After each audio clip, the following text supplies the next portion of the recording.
Our next speaker today is Emma Harding, who is one of the research assistants at UCL DRC, and she's going to talk about the psychological and social impacts.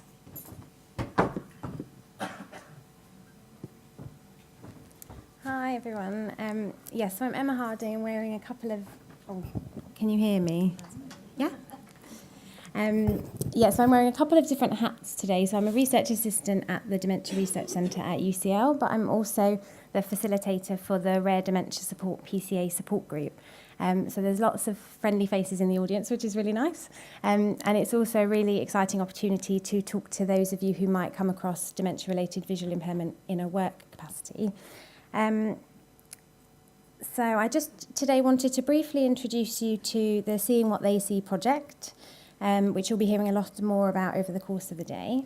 I wanted to define what I mean by dementia-related visual impairment in the context of this talk, and then to talk about some of the psychosocial consequences of it. And when I say psychosocial, I mean to do with people's thoughts and feelings and behaviours in the context of their social relationships and networks, and the strategies that people have come up with to combat some of those challenges. So the Seeing What They See project is about cortical visual dysfunction in Alzheimer's disease. So that's problems with seeing things that are due to changes in the brain rather than changes in the eyes, as we've heard. It's a multidisciplinary project involving neuropsychologists and engineers and social scientists and occupational therapists. And it's the social science stream that I'm sitting on. And we heard from Seb about the neuropsychological features of PCA. And dementia-related visual impairment more broadly.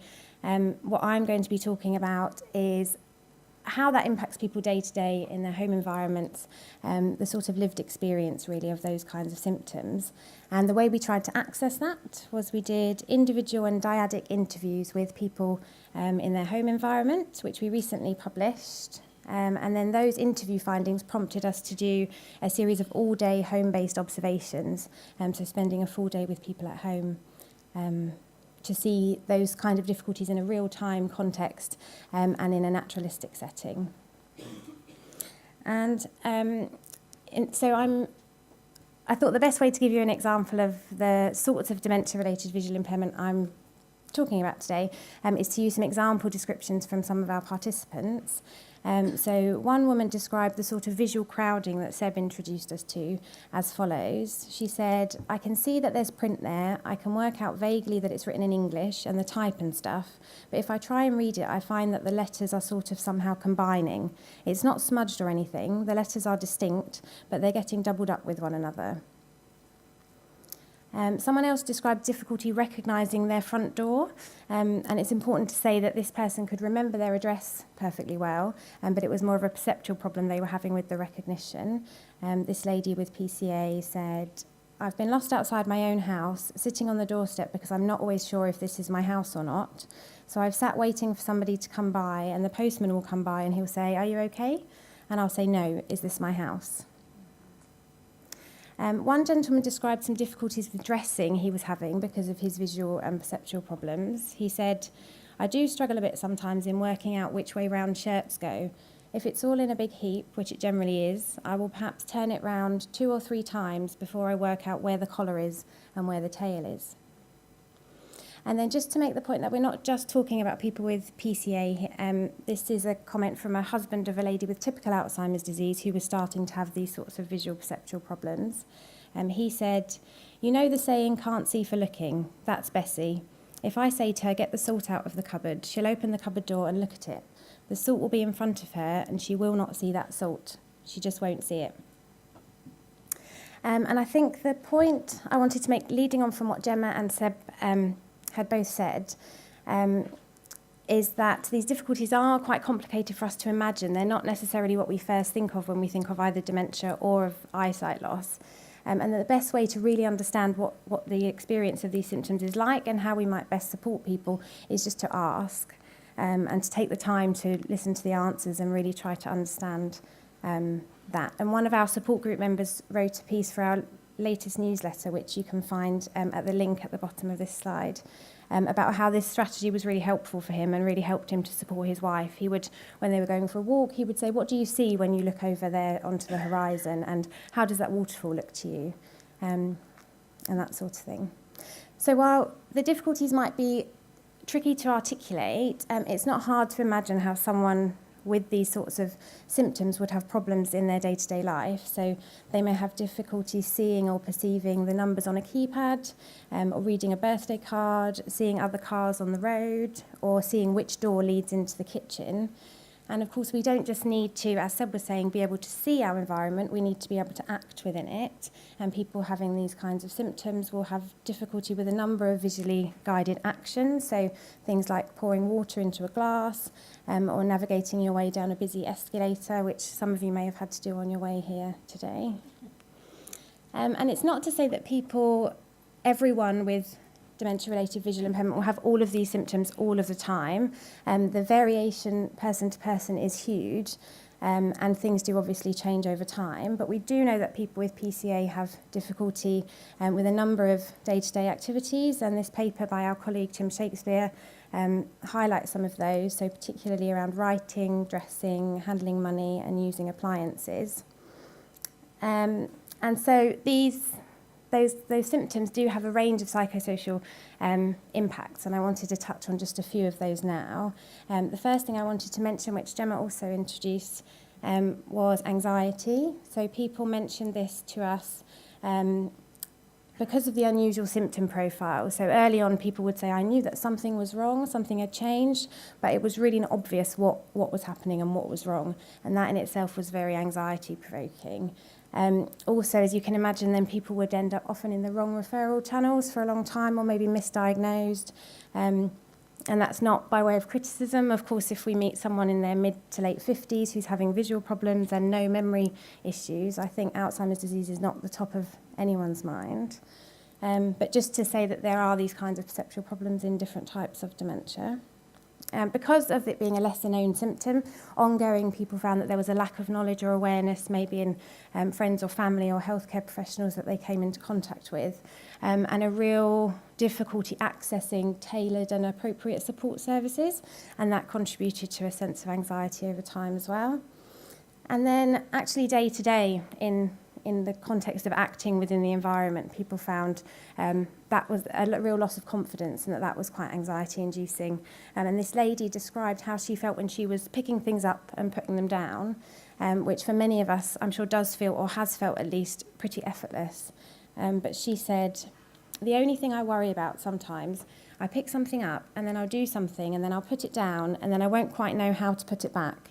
Shall I put it that side? Now where does it go? Does it go over there? And I have to think about it. It's just a nerve thing. It's just a worry thing. And one of our colleagues, Ida, has written a paper about anxiety and other kind of neuropsychiatric symptoms in PCA, if anyone wants to read up further about those. The next thing I wanted to talk about was the impact on dependence, independence, and interdependence. You can imagine that having difficulty with these day-to-day tasks made people increasingly dependent on other people for support, and it really varied how okay with that people were. So some people had some great strategies for maintaining their independence.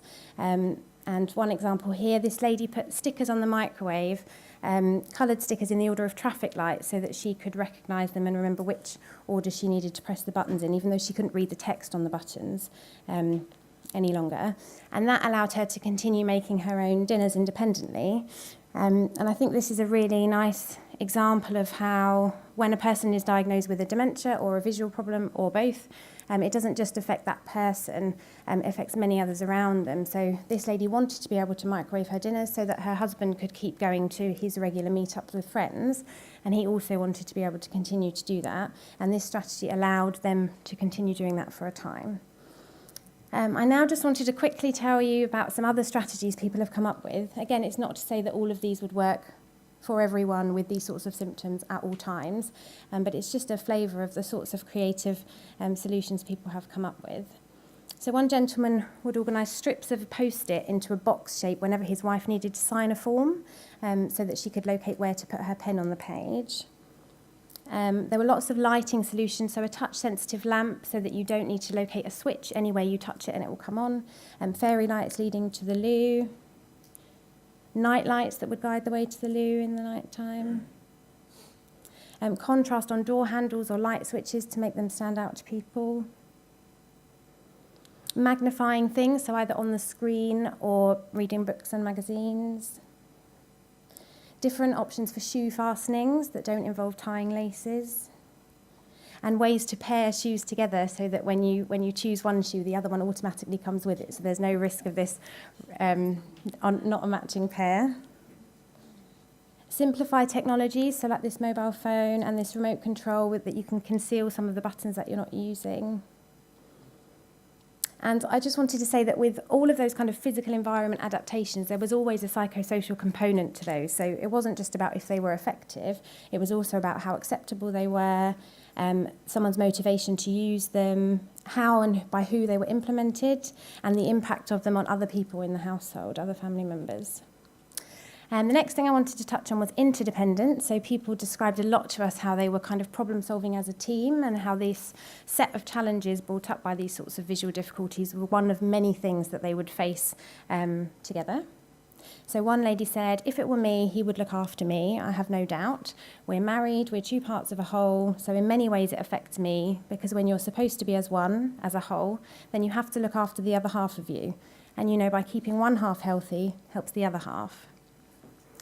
Another lady described the kind of shared problem solving she and her husband did day to day to cope with these sorts of difficulties. She said, on a day-to-day basis, yes, there's quite a lot of problem solving really, but we crack on and do things, and if we have to change the plan, we change the plan. And she described them as these two characters that some of you may recognise from the Jungle Book. She said, we're like those vultures sitting on the bench, one of us saying, what are we going to do? And the other one says, I don't know, what do you think we should do? And the other one says, I don't know, what do you think we should do? And she said, we go back and forth like that. So there's not always answers, but there was this real sense that they're in it together, in this uncertainty as a team. The next thing I wanted to touch on was identity. I think for lots of us, our sense of identity is kind of constructed in what we spend our time doing, whether that's our job or our hobbies.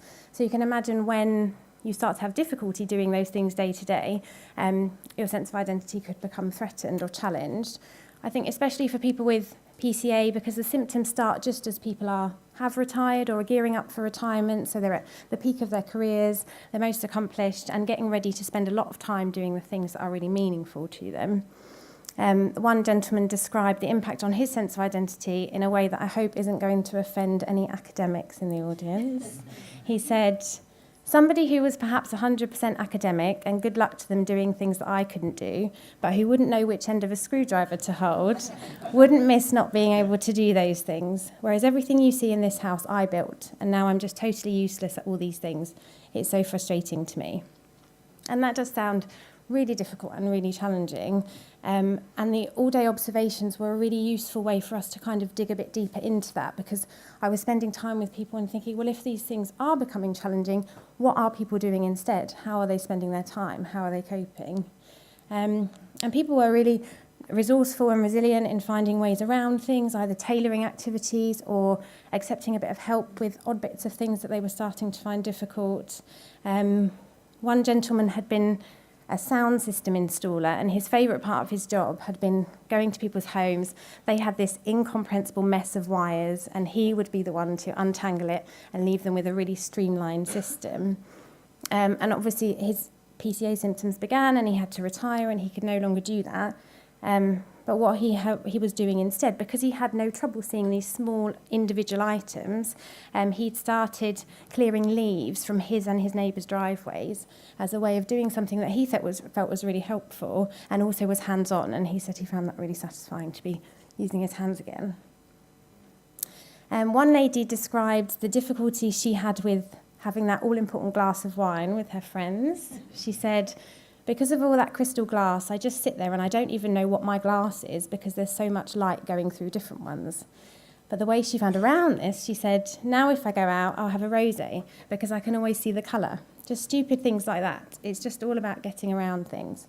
You know, I'm the same person I was, it's just I'm a little bit different. I think that's a really nice example of how something like simple colour contrast can help someone to do something that's really important to them. And then just to briefly touch on the impact of wider social networks. We've heard this mentioned again a couple of times today. I think people were often surprised by how friends and family had responded. in both directions. So one person said, it just turns things upside down a little bit. Those people that you would have thought would be concerned and would want to keep in touch and care for you a little bit sort of backed off. And others who you wouldn't have expected much from have come forward and have been much more interested. And I think it's really this lack of understanding or awareness of these sorts of symptoms or this sort of diagnosis that means people can back off because they're not sure what this means for their friend, they're not sure what's ahead, and people are worried.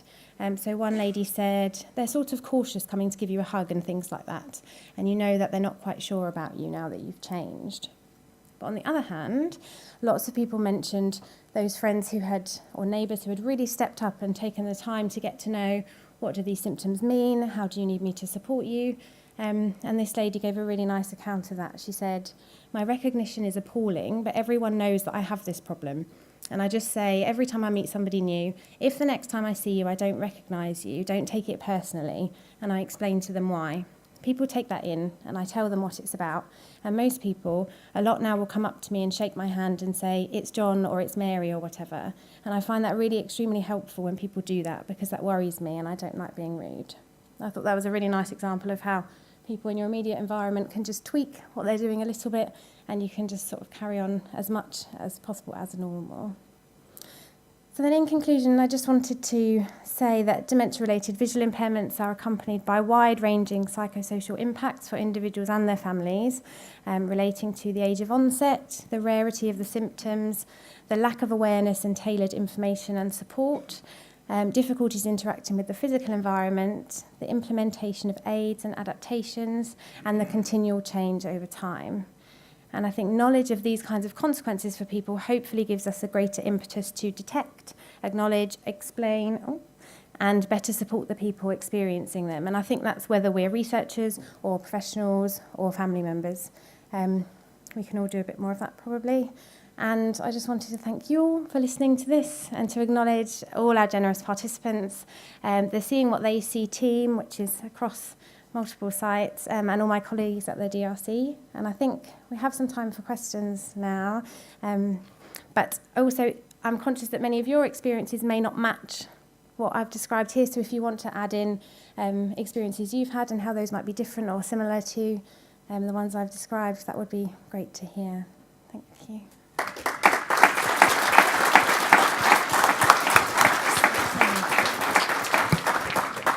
That was some really good practical information for everybody, I think, Emma. So thank you so much. Do we have some questions for Emma? Yes. Hello, my name's Douglas Banks. Can you get the... Hello, my name's Douglas Banks. Hi, Douglas. I just wanted to mention something around the people of working age that have dementia. Myself, I'm 58. But I reckon I've got about another 10 years working life to be going on with. But I'm finding it very difficult now for the first time to get to work and to not least because I'm losing some of my faculties, but also there's not a lot of provision or understanding around that. Obviously people with dementia, inevitably a lot of people are of an older age, but particularly with PCA, where things occur in the 50s. Then it's not always understood and not always catered for. Therefore, so from my point of view, I'd like to introduce that as a topic somewhere, and maybe get to talk about it a little bit more. And who knows, one day I'll get back to work.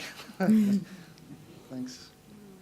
I think, yeah, exactly as you said, because of the age of onset of PCA, most of the people we speak to are still working when they first notice their symptoms, and their workplaces are not necessarily informed or about how best to support people, and that's maybe something we should talk about at one of our future support groups. I think a lot of people would have things they'd like to share about that.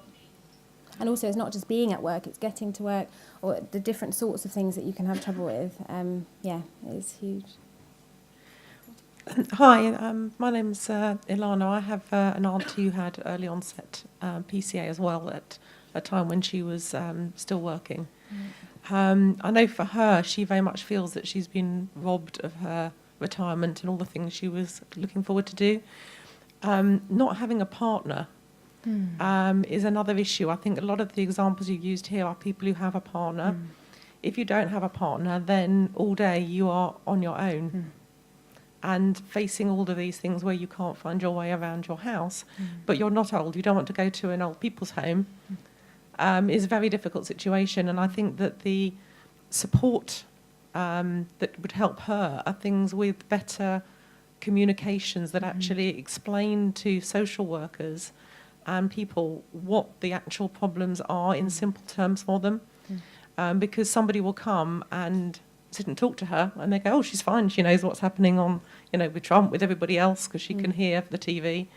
And they don't see a problem. And I get up and I have to almost sort of not put her in an embarrassing position and say, well, can you just ask my aunt, please, to go and find the kitchen? And she'll get up and she'll, oh, yes, of course, and look around and go, the kitchen's here somewhere. And then you suddenly see the light bulb go on in their head because they've had a perfectly reasonable conversation of someone appearing to look at them and they don't get it. I think so many things in what you just said are really important. So a lot of the research that we do ends up being with couples, I think, because even getting involved in a research project, often you need, one of you will take charge of the paperwork maybe and the printing, and the other person provides all the answers. That's a challenge for us in our research, and I also think in support services as well, not only that they need to be age appropriate, but also activity appropriate. So, activities like painting or drawing may not appeal to someone who's having these kinds of visual difficulties. And again, age appropriateness is a real issue. And we have a lot of requests actually for information to pass on to care home staff or social workers. And I think that, has to be a real priority to get that down into a kind of accessible format so that people who are really pushed for time can still access that information. Okay. We have one over here, and then we'll take one more. Hello, it's Roland again. Hi. I actually am involved in a research. It's a 100,000 Genes project. Yeah. Yeah. The problem which we're having in the UK is that research is not actually paid that much. Yeah. Yeah, it is. That is the biggest problem. Do you mean the people taking part? Yeah. Or do you mean no, funding generally? Funding generally. Yeah, no, of course. Yeah. It's basically, if there was more funding, there, of course, things would be found a lot quicker. Yeah. That's it. Yeah.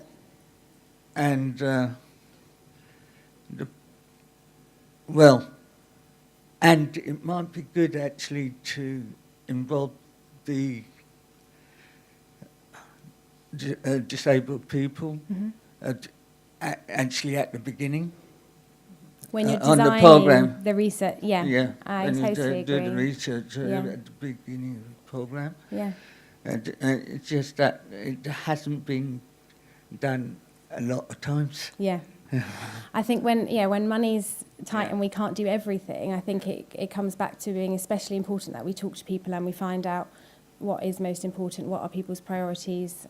And we've heard, that happens even by accident in these groups. So that's a really quite affordable way to start with just some conversations. I think that's a really good point. Thank you. Okay. Take one more in the middle. Jeff, and then we'll break again for a break. This is just a general question.